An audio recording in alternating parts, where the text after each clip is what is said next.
కడప జిల్లా ఎర్రగుంట్ల టౌన్ 4 రూట్ల కూడలిలో AP MRPS రాష్ట్ర అధ్యక్షుడు దండు వీరయ్య మాదిగకు ఎర్రగుంట్ల మండల నాయకులు డప్పులతో ఘన స్వాగతం పలికారు.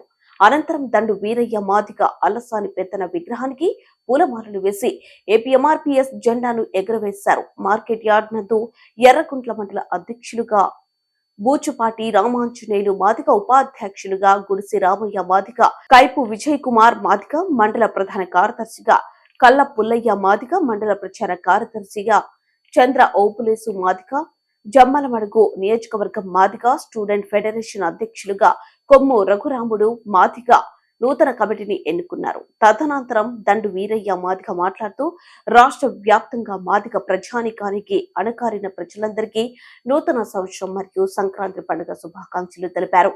ఈ కొత్త సంవత్సరంలో కొత్త రూపకల్పన, సమాజం మేలు కోసం మాదిగల ఉపకులాలందరినీ మేలుకొల్పే కార్యక్రమంలో భాగంగా వైఎస్ఆర్ ఎర్రగుంట్ల మండల కమిటీ నూతనంగా నిర్మాణం చేపట్టబోతున్నామన్నారు. కార్పొరేట్ విద్యలో పేదవారు అడుగు పెట్టడం లేదని, కార్పొరేట్ విద్యా సంస్థలో ఇంటికి ఇద్దరికి ప్రభుత్వ ఖర్చులతో చదివించాలని ఈ 2024లో అన్ని రాజకీయ పార్టీలకు ఎంఆర్పీఎస్ డిమాండ్ చేస్తుందన్నారు. వ్యవసాయ కూలీల మహిళలకు ప్రభుత్వం గుర్తింపు కార్డులు ఇవ్వాలన్నారు. ప్రతి కూలీ పని వారికి ప్రభుత్వం 400 రూపాయలు ఇచ్చే విధంగా చట్టం తీసుకురావాలన్నారు. కూలీలో శ్రమ దోపిడీకి గురి కాకుండా చూసుకునేందుకు రాష్ట్ర ప్రభుత్వం కమిషన్ ఏర్పాటు చేయాలన్నారు. సంవత్సరం మరియు మకర సంక్రాంతి రాష్ట్ర వ్యాప్తంగా మాదిగ ప్రజానీకానికి, అనగారిన వర్గాల ప్రజలందరికీ కూడా శుభాకాంక్షలు తెలియజేసుకుంటూ ఈ కొత్త సంవత్సరంలో కొత్త రూపకల్పన, సమాజ మేలు కోసం మాదిగల ఉపకులాలందరినీ కూడా మేలుకొల్పే కార్యక్రమంలో భాగంగా ఈరోజు వైఎస్ఆర్ కడప జిల్లా ఎర్రగుంట్ల మండల కమిటీ నూతనంగా నిర్మాణం చేపట్టబోతుంది. రానున్న కాలంలో ప్రజలందరినీ కూడా మరింత చైతన్యవంతులు చేయాలని చెప్పేసి గ్రామాలలో పెద్ద ఎత్తున సంఖ్య ప్రజలు ఉద్యమంలో భాగస్వాములు చేయాలి. రేపు రానున్న కాలంలో మన బిడ్డలకు మంచి సంక్షేమం ఉండాలని, తర్వాత వాళ్ళకందరికీ కూడా విద్య, నాణ్యమైన విద్య కావాలి. ఈరోజు కార్పొరేట్ విద్యలో పేద వర్గాలు అడుగు పెట్టడం లేదు. కార్పొరేట్ విద్యా సంస్థల్లో ఇంటికి ఇద్దరిని ప్రభుత్వ ఖర్చులతోనే చదివించాలని ఈ 2024లో అన్ని రాజకీయ పార్టీలకు ఎంఆర్పీఎస్ డిమాండ్ చేస్తుంది.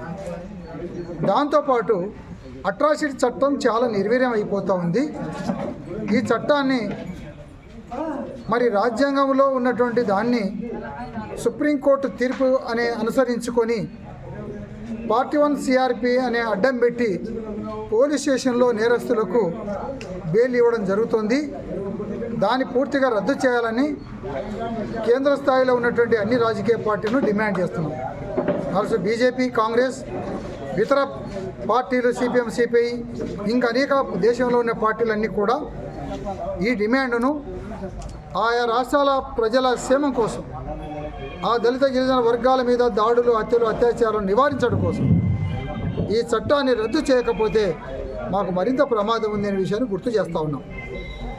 దాని మీద కూడా ఉద్యమ కార్యాచరణ తీసుకుంటున్నాం. అదేవిధంగా వ్యవసాయ కూలీలకు ఈరోజు ఇచ్చే 300, 250 రూపాయలు ఈ ప్రాంతం పనులు దొరకకపోతే ఇతర రాష్ట్రాలకు పోవడం లేకుండా సొంత ప్రాంతాల్లో వాళ్లకు పనులు కల్పించాలి. ఆ పనులు కూడా చాలా పారదర్శకంగా ఉండి రోజువారీ కూలీ 800 రూపాయలు తగ్గకుండా ఉండాలి.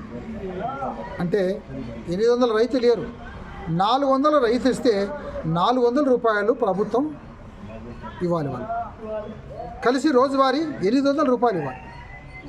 దానికోసం చట్టం తీసుకురావాలి. దానికి ఒక కమిషన్ ఏర్పాటు చేయాలి.